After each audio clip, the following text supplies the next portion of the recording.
Hello all of you. आज मैं जिस टॉपिक के बारे में बात करने जा रहा हूँ वो है इजराइल और लेबनान वॉर के बारे में। जो लेबनान की जो एक गुट है हिजबुल्ला, उसके बारे में बात करने जा रहा हूँ कि वो लड़ाई अब जाकर खत्म हो गई। लेकिन ये जानना बहुत जरूरी है कि इस लड़ाई में किसको क्या फायदा हुआ और क्या नुकसान हुआ। लड़ाई लंबी चली। जब हमास की लड़ाई गाजा में चल रही है इजराइल के साथ, तो इजराइल ने गाजा में पूरा गाजा शहर ही खत्म हो गया। लेकिन जब इजराइल को लगा कि लेबनान में भी शुरू करने चाहिए लड़ाई, क्योंकि लेबनान में हिजबुल्लाह से लड़ाई करना है, तो मुझे अपना एक बल प्रयोग, अपनी ताकत को इस्तेमाल करना है। लेकिन जब हिजबुल्लाह को लगा कि मैं इजराइल से लड़ सकता हूं, तो वो अपनी पूरी ताकत के साथ इस लड़ाई में वो खड़ा रहा। लेकिन जब 2-4 दिन पहले की बात है, जब इजराइल की जो मिसाइल जो बच गई, जो गिर के बच गई लेबनान में, उसको उन्हें रिसाइकिल करके, उसको रीडेवलपमेंट करके और दोबारा वही मिसाइल को हिजबुल्लाह ने दाग दिया इजराइल पे। और जो इनके आयरन डोम थी, वो आयरन डोम इसको रोक नहीं पाया। इसमें यह हुआ कि इजराइल को बहुत भारी नुकसान हुआ। इजराइल समझ गया कि अब इस मिसाइल की, जो हमारी मिसाइल जो हम लेबनान पे दाग रहे थे, इसकी कॉपी हो गई है। और ये कॉपी इतनी खतरनाक हुई है कि इस कॉपी को दोबारा वो हिजबुल्लाह इस्तेमाल करने लगा इजराइल पे। और जब इनके पूरा नॉर्थ इजराइल खाली हो गया और वहां काफी नुकसान पहुंचा, और उस रॉकेट की रेंज आप समझ सकते हैं कि ये रॉकेट की रेंज तेल अवीव शहर तक और हैफा शहर तक, और जो नॉर्थ, जो साउथ में एरिया है, नॉर्थ के एरिया से छोड़ दीजिए, नॉर्थ तो पूरा का पूरा चला गया इजराइल का।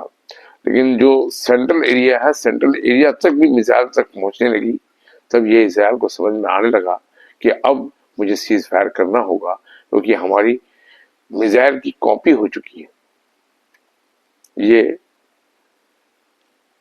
मैं नहीं बोल रहा हूँ, ये गार्जियन न्यूज और भी बहुत तरह की न्यूज चैनल जो है वही बात बता रहे हैं कि ये लड़ाई और भयंकर हो सकती है, और इसमें ज्यादा नुकसान जो है वो इजराइल को हो सकता है।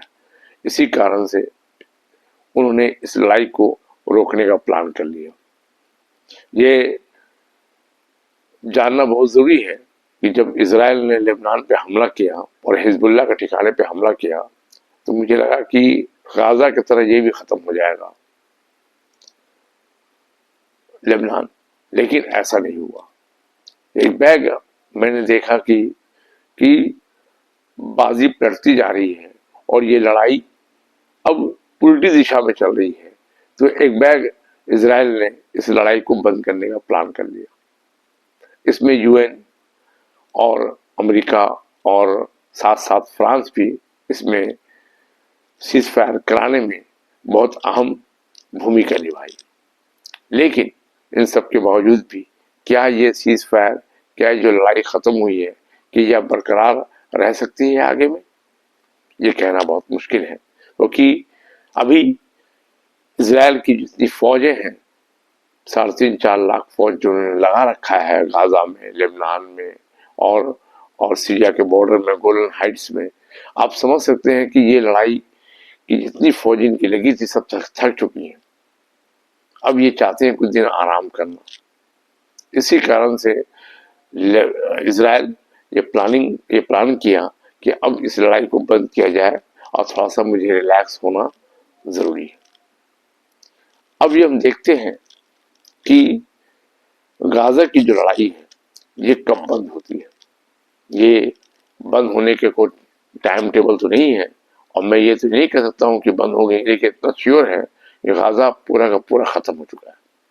اب یہ غزہ پہ اسرائیل پورا کنٹرول رکھیں گے یا ان پورے ایریا کو جیسے ایز اٹ از پہلے تھا ویسے پہلے چھوڑ دیں گے، یہ تو آنے والے وقت ہی بتائے گا.